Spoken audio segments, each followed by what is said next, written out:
All right, let's just jump right into this because what we've just seen in American politics is moving at, well, lightning speed. We are talking about a former president's words sparking what might just be the fastest move toward impeachment ever. Seriously, this wasn't a story that unfolded over weeks or even days. This all happened in a matter of hours.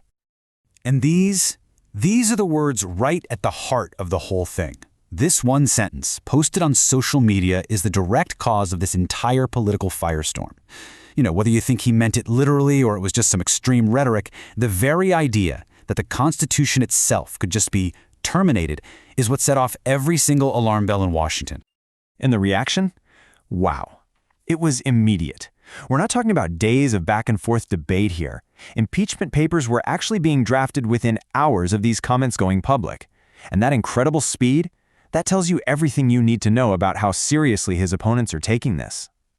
Now, to really get what's going on, we have to put this moment into some historical context. This isn't just another political fight. It's a potential third impeachment, a number that is completely, totally unprecedented for any president in U.S. history. That's the number right there, 3. This is the third time Donald Trump has faced formal articles of impeachment.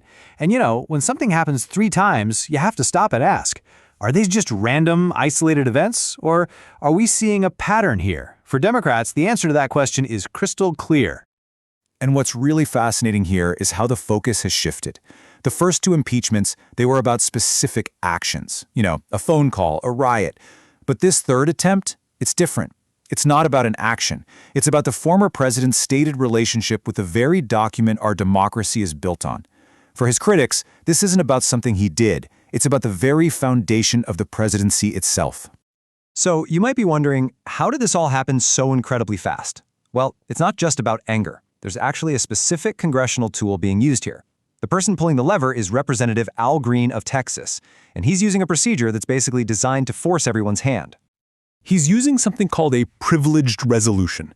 Think of it kind of like a fast-track button in Congress. It lets a member totally bypass the usual committee process where bills can just sit for months, and instead forces an issue directly onto the House floor for a vote, like right now. It's a tool made for emergencies. The whole process basically creates a political trap. The resolution gets introduced, it jumps the line, and it forces a vote within a really short window. House leadership can't just sweep it under the rug. And here's the absolute key. Every single representative, Republican and Democrat, has to cast a vote. They have to go on the record. There is no hiding. Of course, this drama isn't just happening inside the Capitol building. Oh no. The fallout from these comments spilled right onto the streets, and it has created this massive divide, especially inside the Republican Party. In just 48 hours, thousands of protesters were already in Washington, D.C. The images were really powerful. Huge crowds rallying with signs demanding impeach, convict, remove. And this wasn't just a D.C. thing. We saw similar coordinated demonstrations popping up in major cities all across the country. It was a very real and very angry public response. And this is where it gets really interesting.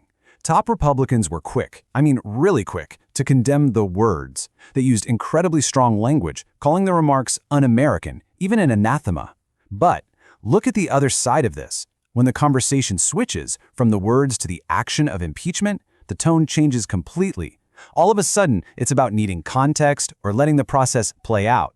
This is the delicate dance they're doing, trying to sound principled about the statement without taking the one action that could alienate their base. So this brings us to the core of the Democratic argument. They've tried impeachment twice before and failed to get a conviction. So why push so hard right now? Well, they argue that this time is fundamentally different. It's not about policy or conduct. It's about the Constitution itself. This quote really just captures their entire argument in a nutshell. They're framing this as an existential issue. The pitch they're making to the American people, and to any reluctant Republicans, is that this isn't just another political scandal.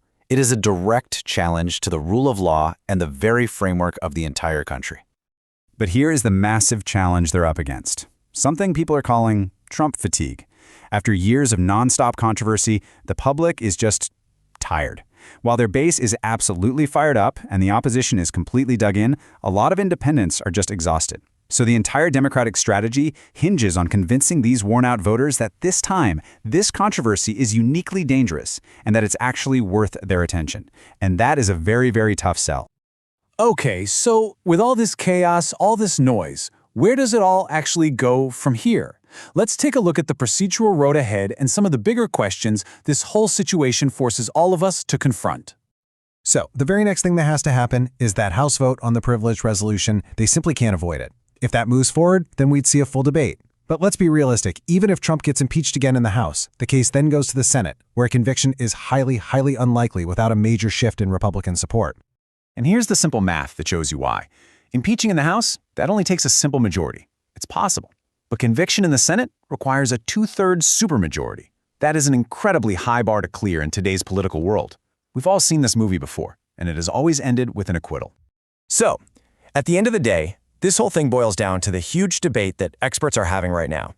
Are we watching a genuine constitutional crisis unfold? A real breakdown in how this system is supposed to work? Or is this just hyper-partisan politics as usual, with one side using the ultimate political weapon against its biggest rival? And that leads us to our final question, the one that's going to echo long after this specific fight is over. What kind of precedent does this set? If a former president's words, even if they're just rhetoric, can trigger immediate impeachment proceedings, how does that change the nature of political speech forever? It raises the stakes for every single word that comes out of a politician's mouth. And that's something worth thinking about.